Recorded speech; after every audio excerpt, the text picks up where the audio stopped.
Assure you that what you will observe is a vast wasteland. To try and channel it for good.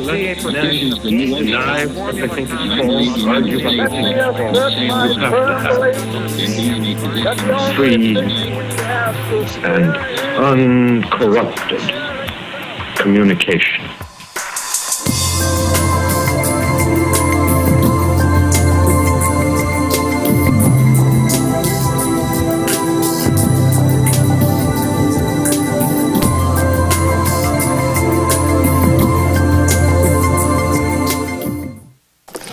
It's a great pleasure for me to be back in Santa Barbara at UCSB, a location which I've been visiting for the 40 years that I've been in California, and with which I have many family associations.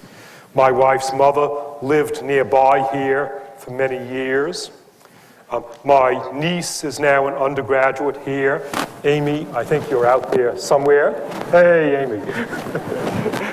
My nephew, Dan, is also an undergraduate here, but he is at present spending this year in China, and this week my wife is visiting China to be shown around by my nephew, Dan, who has been learning Chinese here, and my wife testifies that UCSB has taught him Chinese so well that he's able to converse with taxi drivers in Beijing.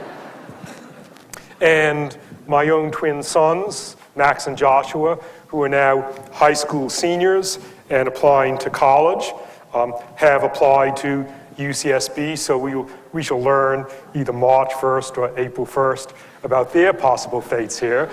But I have all these family connections, and it's nice to be back here. People often ask me, why is it that you picked this subject for your book? And the answer is simple. It's because it was the most fascinating and important thing that I could think of to write about. And it appears from the reception that the book has found that it's also a subject that really grabs the public. I'm sure that all authors have fantasies of success, and I certainly did, but I didn't realistically think that the book would be on the bestseller list within 3 days of publication. And my sons, who are computer literate, turn on several times a day to the Amazon listings, the Amazon combined fiction, nonfiction listing, and they report to me, "Daddy, you're still behind Harry Potter." Yes, it's true. Harry Potter has always been number one, and I've never overtaken Harry Potter. But on the Amazon combined listing, I vary between position 2, and I think I've gotten as low as 9. But what really impresses me as an academic is to see the company that I'm now keeping in the books with which I'm competing, jostling for these top places. For some time, my book was behind the book by Amber Fry, The Confessions of the Mistress of Scott Peterson, but my sons tell me that now I've definitively overtaken Amber Fry. They tell me that I've also overtaken John Grisham and Bill Clinton and Brett Favre, but that it is back and forth between my book and Why French Women Don't Get Fat. To me, as a shy academic, that seems like very distinguished company. The book originated as a book about romantic mysteries, the collapses of societies that fell, abandoning cities in the middle of jungles or deserts, like the Maya cities of the Yucatan Peninsula, overgrown by jungle, or the Anasazi cities in the U.S. southwestern desert, skyscrapers, what were the tallest buildings in North America until the Chicago skyscrapers of the Loop of the 1880s. The Anasazi cities, again, lying abandoned in the middle of the desert. Or the cathedral and the parish churches of the Greenland Norse, Europeans who lived in Greenland for longer than Europeans have lived in North America and eventually all died. When, as teenagers, we see pictures of these societies on National Geographic specials. I'm sure almost all of you, just as did I, look at these pictures and ask ourselves, why on earth did these people build a city in a place like this where nobody is living today? And why, having built it, did they abandon it? Did they give up? And might the failure of their society hold any lessons for us today? So the book started out as a book about romantic mysteries, but it soon became more than that because I realized, of course, that it's hardly the case that all past societies have been doomed to failure. In many parts of the world, societies have been going on for thousands of years, for tens of thousands of years without any sign of collapse. For example, Iceland, a difficult environment settled by Norwegians around the year AD 870, encountered severe problems of soil erosion, deforestation, lost about half of their topsoil, even considered at one point abandoning the island. For a long time, Iceland was the poorest country in Europe, but today, Iceland is the 7th richest country in the world on a per capita basis. That's a real success story. Or Japan of the Tokugawa era, that I'll tell you more about. Or the New Guinea Highlands, where people have been going on for 46,000 of years without any sign of collapse. Or Tikopia Island in the Southwest Pacific. These are all successful societies. So the book is also about a big social question, why some societies fail while others are succeeding to solve the same problems that drag down the failures. And then finally I realized that it's not enough to write a book about the past, because our societies today are struggling with essentially all of the same problems that drag down some past societies, plus new problems. We're still struggling with problems of water and topsoil and forests and fish and invasive species, and now we're struggling with problems of toxic waste. So, is there anything that we can learn from the past that would help ensure that we, that's to say, all of you of Amy's and Dan's and Max's and Joshua's generation, are not going to end up in a society with the fate of the Maya and the Anasazi and the Greenland Norse. And so the book also looks at 5 societies in the modern world. The state of Montana in the United States, where my kids and wife and I spend parts of our vacations every summer. Montana, seemingly the most pristine, least populated state of the lower 48 in the richest country in the modern world, seemingly devoid of environmental and population problems. What's it doing? In a book entitled Collapse. And yet, of course, as any of you who've been to Montana know, you scratch the surface and you find all the problems of forest management, water, climate change, global warming, toxic waste, soil problems, the same problems in Montana as elsewhere in the world. There's a chapter on Rwanda, one of the worst failures of the modern world, notorious as the African country that exploded in 1994 in genocide, with 6 million Rwandans killing 1 million Rwandans and driving another 2 million into exile, traditionally discussed as an example of tribal hatred, Hutus versus Tutsis. Yes, that's partly true, but the problem is that in parts of Rwanda where there were no Tutsis, the Hutus killed Hutus. So there had to be something else going on, and there was. That Rwanda was encountering increasingly serious problems of overpopulation as the most densely populated country in Africa, problems of deforestation and soil erosion. And Rwandans themselves say that in 1994, they solved their problems by reducing the number of people in that grisly way. It just illustrates that these problems of the environment and population they have to get resolved in one way or another, if not in pleasant ways that we choose, then in unpleasant ways not of our choice. Similarly, there's a chapter on almost a controlled natural experiment on the island of Hispaniola in the Caribbean, just southeast of Florida. This island is divided between 2 countries. It's like a controlled chemical experiment. 2 test tubes, one with red dye and one with blue dye, and otherwise identical. Of these 2 countries, Haiti is the poorest country of the New World, one of the poorest countries in the world, 99% deforested, overpopulated. The Dominican Republic in the east has about a third the population density, and yes, it's a struggling third world country, but on a per capita basis, it's about 7 times richer than Haiti, the world's third leading exporter of avocados, the leading exporter of great baseball players, a booming country. Why is it that on the same island, such different fates? And it illustrates the subtitle of my book, How Societies Choose to Fail or to Succeed. Failure is not something forced on any society by a difficult environment. Even in a really difficult environment like Greenland or Iceland, people can survive if they make the right choices. The Dominicans, for various reasons, made more successful choices than the Haitians. And one of those choices is that Haiti is today 99% deforested. The Dominican Republic still retains 1/3 of its forest.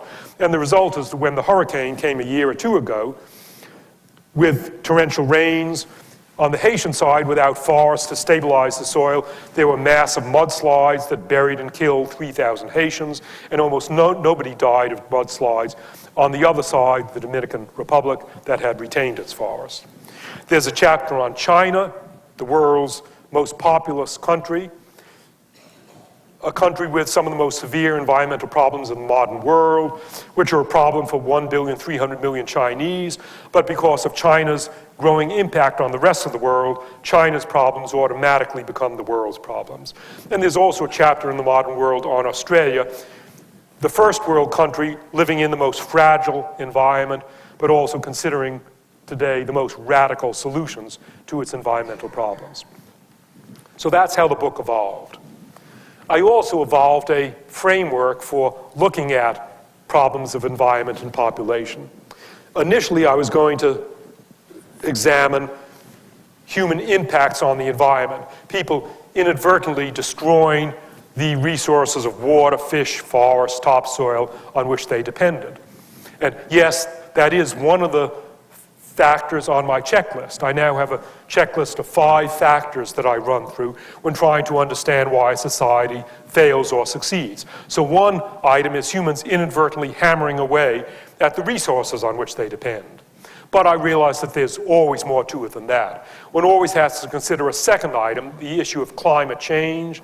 Today that means global warming caused by humans, but climate has changed spontaneously in the past, naturally. It can get colder, warmer, drier, or wetter. Climate changes may make it more difficult for a society to survive, and a society that is hammering its environment may get away with it as long as the climate is in its favor, and then the society collapses when the conditions get drier, as happened to the Maya and Anasazi, or when they get colder, as happened to the Greenland Norse. A third item on my checklist, besides environmental impacts and climate change, is relations with enemies. Most societies have neighbors, and a society may intermittently be at war with its neighbors. A society, as long as it's strong, may succeed in keeping off the enemy, and then it gets weak. When it gets weakened by its environmental problems or climate change, that's when it may succumb to the enemy. So, for example, the standing argument about the fall of the Western Roman Empire, there's no doubt that the barbarians eventually sacked Rome. But was the fundamental cause of the fall of the Western Roman Empire really those barbarians, or was it just the case that there were always those barbarians at the frontiers of the Roman Empire, and the Romans succeeded in keeping them out as long as Rome was strong, and then once Rome got weakened by its problems of the environment and economy and politics, the barbarians simply delivered the final blow to a weakened Rome. Or similarly, the fall of the Khmer Empire based at Angkor Wat was undoubtedly due to conquest by the Thais, the neighboring Thais. But why is it that the Khmer succeeded in holding off the Thais for so long? Was it that the Khmer Empire eventually fell as a result of failure to solve its problems of water management, and then the Thais took advantage?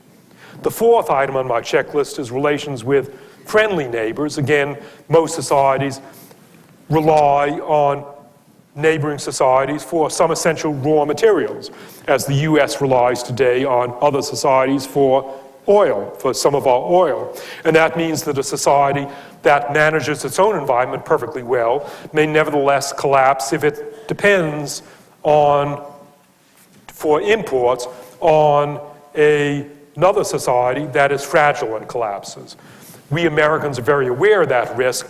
Any of us who remember the 1973-74 Gulf oil crisis, when the United States was at risk because of not our environmental problems, but because of the fragility of the countries providing us with oil.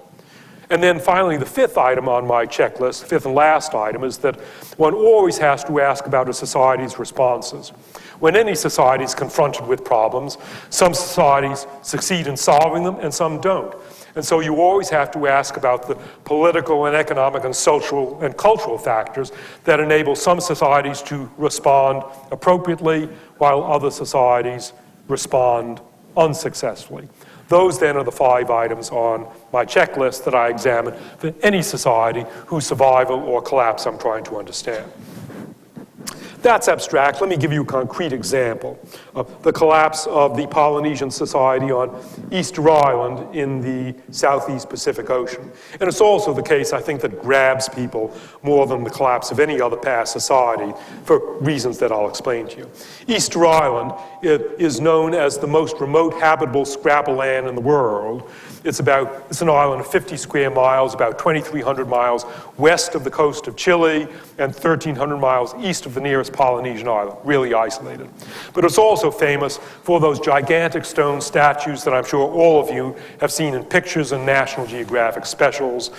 Stone statues weighing up to 90 tons, up to 33 feet high, that were carved and transported up to 12 miles and then erected into an upright position. All this by people who had no draft animals and no wheels and no machines and no steel tools. And yet, when Europeans first came to Easter Island in 1722, they were astonished to see that the island had no trees on it. The only island in the Pacific without trees at that time. And yet, surely, to transport and erect those statues, the islanders would have needed wood to make sleds or rollers and levers, and the inner bark of trees to make rope to drag the statues. But where were the trees that provided the wood and rope? There weren't any in 1722. So those are some of the mysteries of Easter Island. The resolution of those mysteries has come out of archaeological studies of the last 20 years that show that when the Polynesians arrived on Easter Island around AD 800, the island was in fact covered with a forest, a lush subtropical forest that included the world's biggest palm tree. And the islanders began to cut down the trees for the usual reasons, to clear land for gardens, to have trees to make canoes with which to go out into the ocean and harpoon tuna and dolphins, and for fuel, and for construction, and of course to get the rope and the rollers and the levers and the logs and sleds to transport and erect the statues. The islanders continued chopping down trees until sometime around the year 1650, they chopped down the last tree, at which point, of course, they could no longer erect statues. But that was the least of their problems. Without trees, without canoes, they could no longer go out to sea to catch big fish. And for meat, for protein, they had to fall back on the largest animal remaining to them on the island, namely people. Easter Island society collapsed in an epidemic of warfare and cannibalism. The worst insult that an Easter Islander could snarl at another Easter Islander, if you wanted to make someone else furious beyond control, you would say, "The flesh of your mother sticks between my teeth." And in the course of this collapse, then, rival clans on the island pulled down and broke each other's statues until by 1843, the last of the statues had been pulled down and broken, the statues that the ancestors of the islanders themselves had erected at such enormous effort. And the population of Easter Island had decreased by about 90%. The story of Easter Island, I find, grabs people because the metaphor is just so obvious. Easter Island, isolated out there in the Pacific Ocean, once the islanders got into trouble, there were no people to whom they could turn for help, and there was nowhere to which they could flee. And people see the metaphor. If we on planet Earth today, isolated in the galaxy like Easter Island in the ocean, if we mess up Earth as the Easter Islanders messed up Easter Island, there is no galaxy to which we can flee, and there are no green extraterrestrials who will bring us help. I've been teaching a course for the last 3 years at UCLA as a trial run for my book, and my UCLA undergraduates sensitized me to one of the difficult questions in the collapse of any society, why they did these seemingly stupid things. My UCLA students phrased it by saying, "What do you think the islander who cut down the last palm tree said as he was cutting down the last tree?" It's a serious question. My students have come up with suggested answers. Maybe the islander who did it said, as he was chopping, "Never fear, technology will solve our problems by discovering some substitute for wood." Or perhaps the islander was saying, "Respect my private property rights. This is my land and this is my tree. Keep the big government of the chiefs off my back." Or perhaps the islander was saying, "Your ecological fears are overblown. Your environmental models and theories are untested. There is no evidence that we are facing a resource crisis. There may be some more trees over there in the next valley." That's the collapse of Easter Island. Another Easter Island, another Polynesian island society that collapsed, serving as a model for modern times, is the Polynesian Society of Pitcairn Island, another isolated island in the Southeast Pacific. Famous is the island, the uninhabited island to which the Bounty mutineers fled in 1790 to escape the British Admiralty. But when the Bounty mutineers came to Pitcairn, yes, it was uninhabited, but up there were temples and platforms and statues, testimony to a Polynesian society that had lived and died out completely on Pitcairn Island, whereas at least some Easter Islanders remained alive. And in that case, the explanation turns out to be that the Pitcairn Islanders died out in the Polynesian equivalent of a 1973-74 Gulf oil crisis. The Pitcairn Islanders depended for some essential imports on another Polynesian island called Mangareva, which underwent a collapse similar to that of Easter Island. Deforestation, Mangareva society collapsed in warfare and cannibalism, and the Mangarevans then stopped sending out the canoes carrying the essential imports. And cut off of these resources, then, the Pitcairn Islanders ended up all dead. Still another past society that collapsed, and to which I devote the largest section of my book, is the Greenland Norse. And I discussed the Greenland Norse because if you think that collapses befall only those Polynesians or those Native Americans and Europeans would never do those dumb things, the Greenland Norse are a helpful corrective measure because these were blonde-haired, blue-eyed Europeans, Norwegians, who went out to Greenland in AD 984, and they built up a daring society, a European Christian civilization, the furthest outpost of Christian Europe, building a great cathedral and churches, and remaining in contact with Norway, and they were literate, they wrote in Latin, they wrote in Old Norse, and they carried on for 450 years, longer than Europeans have been in North America, so you can't write them off as a facile failure. But in the end, they too ended up all dead for all 5 of the reasons on my checklist. They hammered away at their environment. They had the misfortune to be exposed to climate change, global cooling. They got cut off from their trade partners, Norway, that got poor and stopped sending out ships because of sea ice. They ran afoul of enemies, the Inuit, with whom they got off onto bad terms. And their responses were inappropriate. They had a bad attitude. They were European Christians. They despised. They had the usual racist scorn for these pagan Inuit. And so the Norse starved to death amidst abundant food, whales, fish, and ringed seals that the Inuit were eating, but that the Norse refused to learn from the Inuit how to catch and eat. That's an example of all 5 factors, including inappropriate responses. But lest at this point you start to feel, as I'm heaping heaping on the cases of failure. If you're starting to feel that this is a depressing book and gloom and doom and the world is bad enough and why do I have to subject myself to reading a book on this subject when there's enough in real life, the book is also full of success stories, so heartwarming stories of societies that succeeded in solving the same problems, like the Icelanders, or Japan of the Tokugawa era.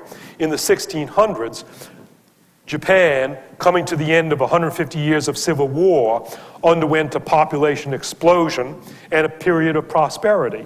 And paradoxically, that precipitated a crisis in Japan because with the population explosion and prosperity, the shoguns, the rulers of Japan, began building big castles of wood, and the exploding population built cities, and Japanese construction was of wood, and the cities being of wood, they tended to burn down, so they had to be rebuilt. And the result then was deforestation. The shoguns eventually realized, the shoguns of the so-called Tokugawa era, that they were having to go all the way to the northern extremity of the Japanese archipelago, Hokkaido, to get their wood. But the Tokugawa shoguns, unlike the Easter Islanders or the Maya or the Anasazi or the Greenland-Norse, realized what they were doing and they took corrective action, both negative and positive measures. The negative measures were that they conserved wood by various types of wood rationing, making houses of lighter timber and replacing wood for fuel with coal and devising more efficient stoves and heaters. Those were the negative measures, the wood rationing, but they also developed positive measures to get through their forestry crisis. The Japanese, independently of Europe, invented scientific forest agriculture. They began planting tree plantations. Japan of the 1600s produced manuals describing in great detail how you prepare a seed bed and plant the seedlings and weed out the seedlings and then space the seedlings and let them grow and get them to grow straight. And in this way, Japan planted enough plantation forests that Tokugawa Japan became self-sufficient in wood, solved its forestry problems. And today, Japan is the large first world country of which the largest fraction of its area, 75%, is covered by forest. Nowadays, of course, Japan is no longer self-sufficient, and it's deforesting other countries, but Tokugawa Japan did solve its problems and remained self-sufficient in wood for 200 years, despite being the most densely populated first world country. So there's a real success story. In working on my book, I came across many surprises. One of the biggest surprises was this question that my UCLA students sensitized me to. The question, why on earth do people not see the messes that they're making? Why do societies do apparently, obviously dumb things that will end up causing society to collapse, and in the worst case, may cause everybody to end up dead? And I expect that if there is still literate first world society 70 years from now, people in the year 2075 will look back on what we Americans and the rest of the world were doing in the year 2005 and will say, just as we say of the Easter Islanders, my God, why were those Americans of the year 2005 so dumb? It was perfectly obvious what they were doing. All they had to do was look out the window or read the newspaper. Why did they do these self-destructive things? It's not a simple question. It turns out that there are a whole series of reasons why groups make bad decisions. There's a whole sequence of steps in decision making, and you can fail at any of the steps. At the first step, a society may fail to anticipate a problem before the problem comes on. For example, if the group is reasoning by false analogy, or if there's simply no precedent for that sort of problem. Take, for example, global warming. Could one say that we were dumb 30 years ago not to have foreseen global warming? Not really, because there had never in world history been so many humans burning so much combustibles to produce so much greenhouse gases to cause global warming, anthropogenic global warming. There was no precedent for it, and we didn't anticipate it. And at the time, really, we could not have anticipated it. Societies may also make fatal mistakes because once a problem arrives, the society may not perceive it. And again, some problems are literally imperceptible for a long time. For example, salinization, the ruination of farmland by mobilization of salt from within the soil, as is happening in parts of the Central Valley of California, and as did in the Fertile Crescent, the center of origins of world agriculture. Salt is brought up from several yards deep in the soil where you can't see it. So for a long time, you just don't perceive the salt until it's coming up on the surface. Another example of a problem that for a long time was imperceptible was, again, global warming. Why is it that it has taken 20 or 30 years for all scientists knowledgeable about the climate to recognize the reality of global warming and human agency as a major cause?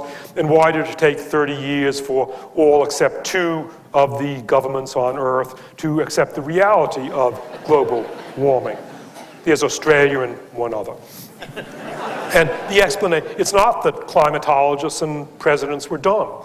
It was not the case that each year the climate got inexorably 1 degree warmer than the previous year. If that had been the case, then after 7 years of 1, 2, 3, 4, 5, 6, 7 degrees, after 7 years it would have been clear and there wouldn't have been any argument. Instead, as you know, the climate fluctuates up and down. There's a warmer year and then another slightly warmer, and then it's colder and then colder, then another warmer year and a couple warmer and then cold. So there are lots of fluctuations up and down. And it took 20 or 30 years of those up and down fluctuations before climatologists could convince themselves that there really was an undeniable warming trend buried within this noisy signal. That's another reason why societies may fail to perceive a problem that's ultimately fatal.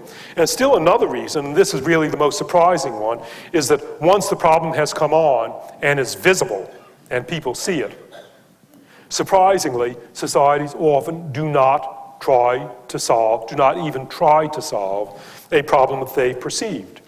There are a number of reasons. Conflicts of interest. Maintaining the problem may be strongly in the interests of some small segment of the society. It may make a few people rich whilst making other people only slightly poorer. A prime example would be mining policy in the United States. I think even most American mines for a long time have just dumped their toxic waste into rivers, and this is bad for all the rest of us, but it saves money on the part of the mining companies. So of course the mining companies do it as long as they could get away with it. Or why is it that the European Union, in Europe, people consume lots of fish? So you might think that Europeans are more invested than most other people in conserving their fish stocks. Not at all. The fishing fleet of the European Union is among the worst offenders in the world at overfishing one fish stock after another. And the reason is that the European Union massively subsidizes its fishing fleet. Without those subsidies, the fishing fleet would be uneconomic. But the fishermen make lots of noise and political pressure to get the subsidies maintained. And the subsidies benefit them a lot while adding only a little to the tax burden of everybody else. And so the EU is continuing to overfish and may continue to do so until it's too late for those fish stocks that remain. Still, another reason why a society may not even try to solve problems that it perceives is conflicts of interest. Conflicts of values, that the solution to the problem conflicts with deeply held values, such as religious values. For example, one of the leading mining companies in the United States today has a board of directors whose members belong to a subset of a church that believes that in 10 years the world will come to an end and God will come back to earth. And if God is going to come to earth in 10 years, then you don't have to worry about all that cadmium, arsenic, zinc, and copper being dumped into the environment, because by the time long before it builds up, God will be on earth and the earth will be at an end. This may sound funny, but it's an example of the values that in the past as well as today prevent people from engaging seriously with their problems. So that was a big surprise in working on my book. And I'd say the other biggest surprise in working on my book had to do with the role of big businesses. Many of us, and certainly this was the case with me 10 years ago, many of us think of big businesses as among the most destructive forces in the modern world, powerful, able and often wreaking environmental damage, concerned only with the bottom line. And it's true that there are many big businesses that are destructive of the environment. But 7 years ago, I was sent out as a consultant to an oil field in Papua New Guinea managed by one of the big international oil companies, Chevron Texaco. And I expected very bad things. I've been in other oil fields. It was a real shock to me to see that Chevron Texaco was managing this oil field more rigorously than any national park that I've ever been in. I can tell you, and it really shocked me, that if you want to see the most endangered bird and animal species of New Guinea, if you want to see tree kangaroos and pesques, parrots, and cassowaries, the best place to see them is to go out to the Chevron oil fields, because the environmental safeguards there are so ultra strict. And I spent a lot of time talking with Chevron employees, and it turns out that there are about 8 different reasons why Chevron figured out that it could make lots more money by taking good care of the environment than by not taking good care of the environment. Among other things, by spending a few $1 million a year on avoiding oil spills and other messes, they could reduce the risk of a $4 billion disaster, such as the Exxon Valdez oil spill, or, as you know very well here, the Santa Barbara Channel blowout, or the Piper Alpha platform fire in the North Sea that killed 170 oil workers and hit oil companies with a bill for several $1 billion. It saved money to take good care of the environment. Also, it helped Chevron in getting contracts with governments like the government of Norway that care a lot about management of the environment. It increased employee morale because oil company employees tend to be well educated. They're geologists and they're engineers. And you can get them to sign. These are expensive people. You can get them to sign up again if they're proud of what they're doing and proud of what they see around them. And you can't get them to sign up again if they're disgusted with what their own company is doing. So there were a whole series of reasons why I discovered that Chevron Texaco and I would say most of the other big international oil companies, why they've discovered that it's in their interest to adopt, in many cases, rigid environmental standards. In the last 7 years, I've also gotten involved with logging companies and fishing companies and mining companies, and I've learned a lot about them, and it's very complicated. For example, in the mining industry, the 2 platinum palladium mines in the United States are among our cleanest mines. They actually invite environmentalists to have free run of their property, and they have paid Trout Unlimited, the environmental organization, to come monitor their streams, to the utter astonishment of Trout Unlimited. So those are the platinum palladium miners. And the coal miners had a pretty poor record until the late 1970s and early 1980s, when they, under government pressure, began to clean up their act to a considerable degree, although not totally. And the copper miners and gold miners, worst of all in the United States, still have a dreadful record.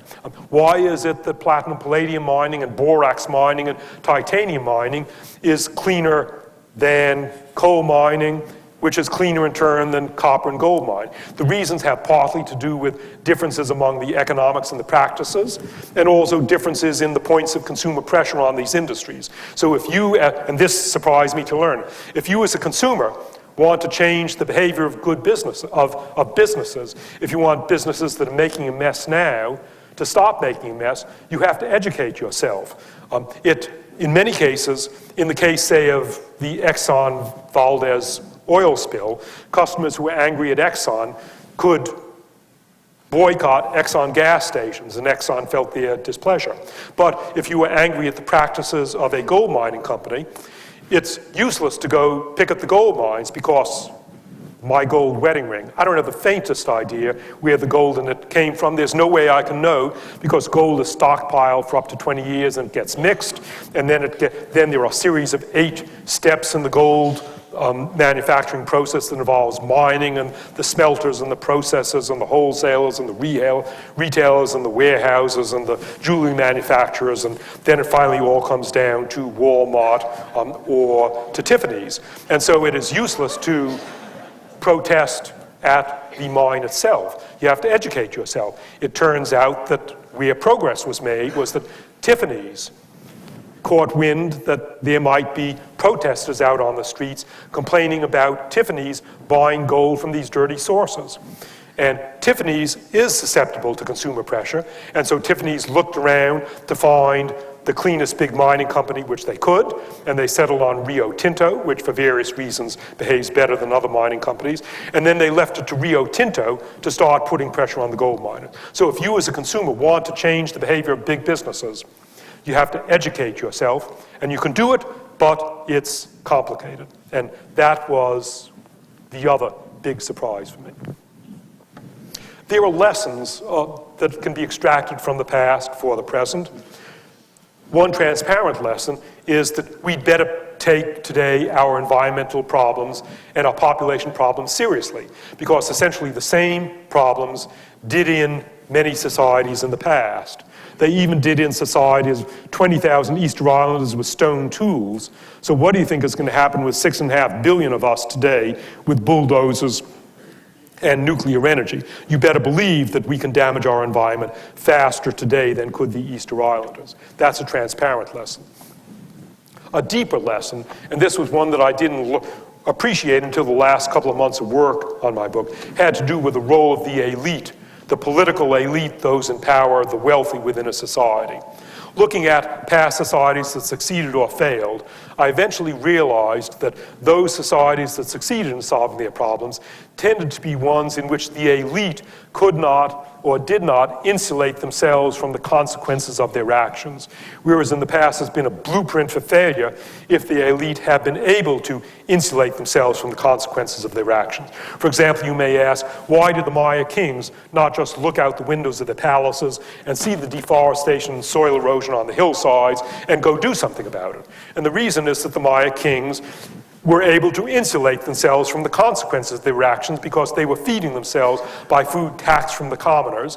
And so while the commoners were getting malnourished and starving, the kings were still well-fed and were not motivated to solve their society's problems until it was too late, and the commoners were bursting in and overthrowing the kings and burning down the palaces. I must say that in the time that I've been living in California since 1966, this is one of the things that worries me about contemporary American society. What seems to me within the last decade to be increasing insulation of the elite from the consequences of their actions, thereby removing the motivation of those in power to solve the problems. And we have the living symbol of it here in Southern California, the gated community in which people who can afford to do so live behind gates, depending on private security, patrols, drinking bottled water, sending the kids to private schools, having private pension plans and private medical plans, and in Orange County, even driving on private toll roads, thereby insulating themselves from the problems everybody else suffers from with the public police force and the municipal water supply and Medicare and Social Security and the state of the roads. Insulated from the consequences of their actions and thereby either not aware of problems or denying problems. Again, for me, the symbol of the bankruptcy of this strategy in the long run. In the short run, you can get away with it and you can live inside a gated community for a long time. But eventually, if things get too bad outside the gates, it's not going to work. It didn't work for the Maya kings, didn't work for the Greenland Norse chiefs. And again, the symbol of it for me, living in Los Angeles, was the 1993 Rodney King riots, which erupted in poor sections of Los Angeles. And there was widespread rioting and looting. And there was fear that the rioters would spread around Los Angeles and start looting and burning in Beverly Hills and other wealthy sections of Los Angeles. If that had been the case, there would have been absolutely nothing that the LA police force could have done about it. But the symbol of impotence was that what the LA police force did was to put up the plastic police strips across the main roads into Beverly Hills and Bel Air. These are these strips of plastic saying, do not cross the police line. And it was a symbol of impotence because if the rioters had wanted to do so, they could have swept through. On that occasion in 1993, they didn't, but I wonder when conditions get much worse. If conditions get much worse, it's just not viable in the long run to have a two-tier society. That's one thing. I'd say that's one deep lesson, that it's a blueprint for trouble if the political elite are insulated. And the other deep lesson, which again I didn't appreciate till the last couple of months of work on my book, had to do with the importance of being willing to reappraise one's core values. Again, looking at past societies that succeeded or failed. Those societies that succeeded in solving their problems were ones that were willing to undertake painful reappraisals of their core values, that were willing to reconsider the values that had served them well in the past at a time when of changed conditions, when those values were no longer appropriate. And a blueprint for trouble in the past has been societies that clung to core values when those became inappropriate. For example, the Greenland Norse. Where it gets tragically difficult is when you're dealing with a value that has been the source of your strength and survival for centuries. The Greenland Norse survived for centuries as an outpost of Christian Europe by maintaining their identity as European Christians, and that enabled them to work communally and to participate communally in the hay harvest and the hunting and the seal hunt and the reindeer hunt. And it served them well until the Inuit arrived and conditions got worse. And at that point, clinging to their identity as European Christians did them in because they refused to learn from the Inuit. One can think of examples of this in the modern world, societies that have been or are willing to undertake painful reappraisals. I lived in Britain for 4 or 5 years in the late 50s and early 60s when the British were undertaking a really painful reappraisal. For centuries, British identity had been wrapped up with the British Empire. The British had been the leaders of the greatest empire that the world had ever known, and then the Suez failed invasion of 1956 made clear to the British, or should have made clear, did make clear to some of them, that Britain was no longer the head of a powerful empire. And the British had to cast aside their imperial identity and find a new identity. I was there during those years, and it was very painful for the British. Some had to be dragged kicking and screaming into a new identity, and it took really a couple of decades. And the British finally succeeded in finding a new identity as part of a unified Europe rather than standing apart from Europe. So there was a successful finding of a new identity. Australians today are in the process of struggling to find a new identity after 20 years in which Australia has maintained itself, has built itself up as an industrial democracy, the most remote industrial democracy in the world. As a result of its identity as being British pastoralists, and that was the source of their strength. But today, it is no longer appropriate for Australians to regard themselves as British pastoralists when their immigrants are coming predominantly from Asia, and when pastoralism is no longer the driving engine of the Australian economy. And the Australians today are considering some drastic solutions, such as abolishing agriculture on 99% of their farmland. Whether they actually do this remains to be seen, but I do have to give the Australians credit for being willing to consider drastic changes of identity. Again, this area of willingness to reappraise core values is something that is a source of concern in the modern United States, because the two core values that have made us rich and successful for over 2 centuries are now becoming inappropriate. They are our consumerism and our isolationism. We are the richest country on earth, and we became the richest country by our devotion to high levels of resource consumption. Consumerism, to put it pejoratively. But that was appropriate. It made us rich as long as our population was modest in relation to our resources and the endless frontier and the endless field of grains that we talk about in our patriotic song. But nowadays, in the United States, we no longer have infinite resources within the US, and we certainly don't have infinite resources in the world. We have to reappraise our consumerism. And it is painful. And we, again, are dragging and screaming about this, just as were the British in the late 1950s. Remains to be seen if we'll be willing to reappraise. The other value that we need to reappraise is our isolationism. The fact, there is a reality, which is that for most of our history, we were protected by the Atlantic and Pacific Oceans, which were effective barriers against any country strong enough to be a significant enemy to us. And as a result, George Washington, in his farewell address, warned us against entangling alliances, and it was good advice. It was valid at the time.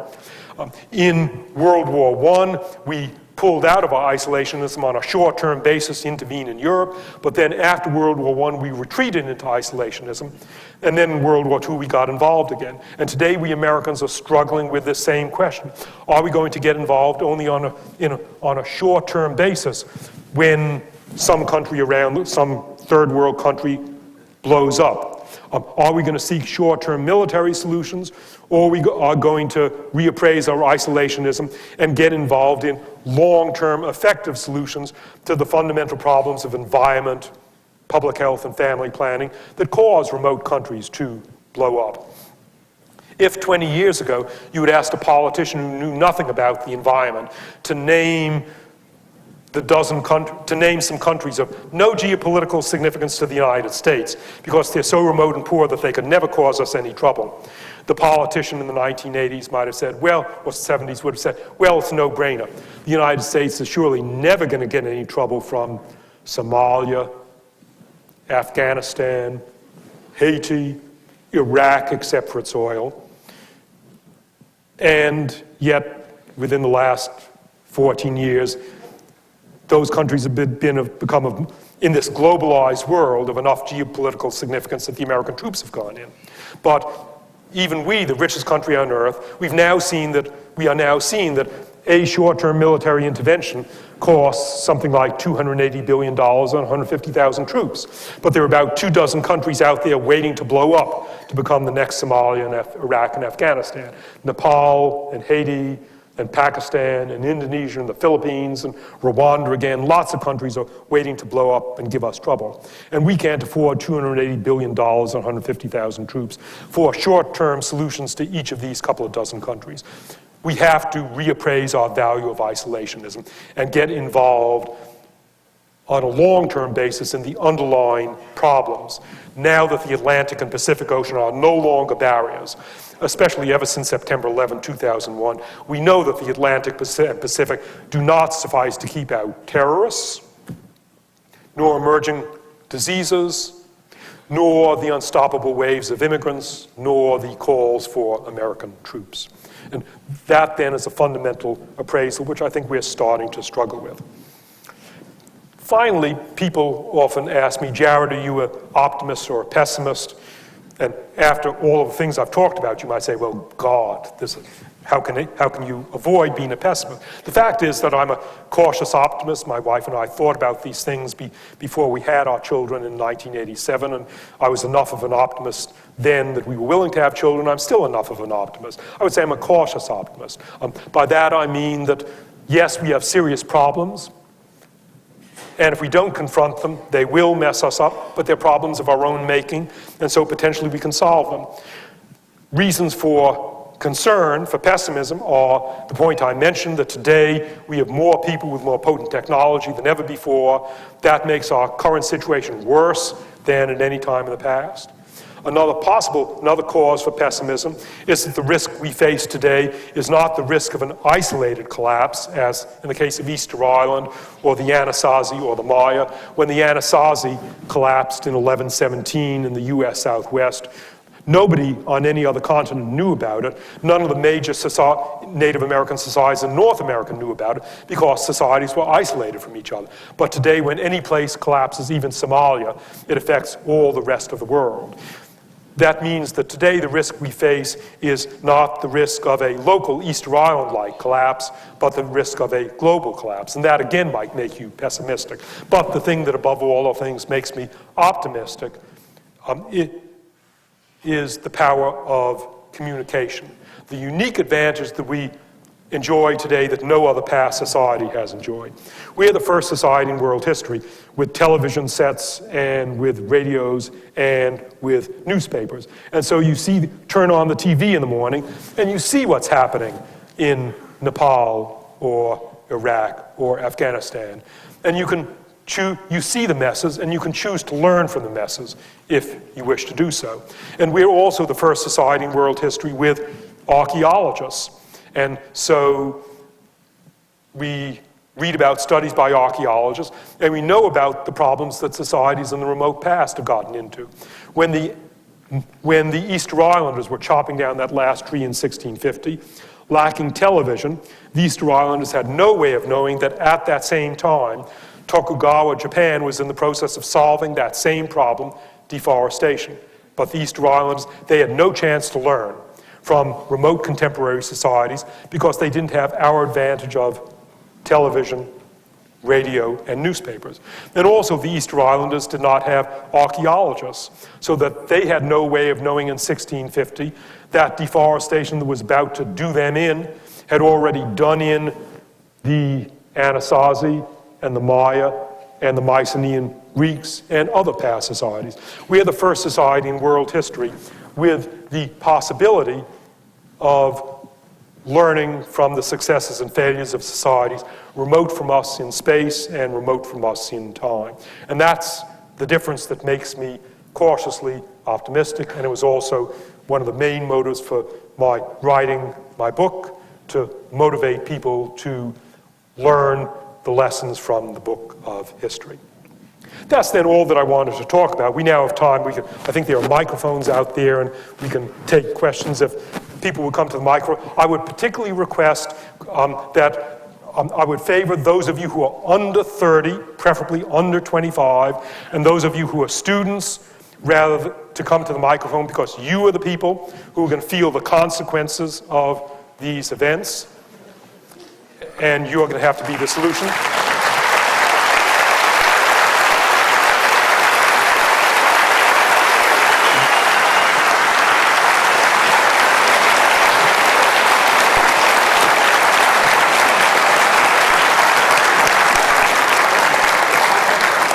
After that, I have these blue pens, and I'll be happy to sign books for you outside. So, our first 25-year-old, please. Hi, thanks for coming, first off. I wanted to talk about, or ask about something that you actually just mentioned. I study science, and so it's, I guess, of particular importance to me. I guess kind of the ethical concerns of development of technology. On one hand, you were saying that this, heightened reach of communication helps people learn from each other and really progresses us, and otherwise just medical progress and helps in solving disease and things like that. On the other hand, I guess the capability for destruction becomes a lot higher as well. So connecting to something you were saying before, I guess we kind of have to adopt a more global conscience perhaps, and a more type of a less unilateral, to use a loaded word, approach to things, I guess. I was wondering what your comments on that and how we might go about, developing a good conscience. Yeah, two pieces of it. A unilateral approach is not only not nice for the people out there, but it's bad for us because it's non-viable in the long run. But in addition, as for technology, many people diminish the significance of environmental problems by saying, don't worry, technology will solve our problems. And what they forget is the point that essentially the point that you made, namely that the way I would put it is technology is morally neutral. Technology is power, and it can be power to solve problems or power to make a mess, and there are many examples of both. So a conclusion then is don't look to technology generally to solve problems. In specific instances, it may, but you'd better take environmental problems seriously and not wait for technology to solve them.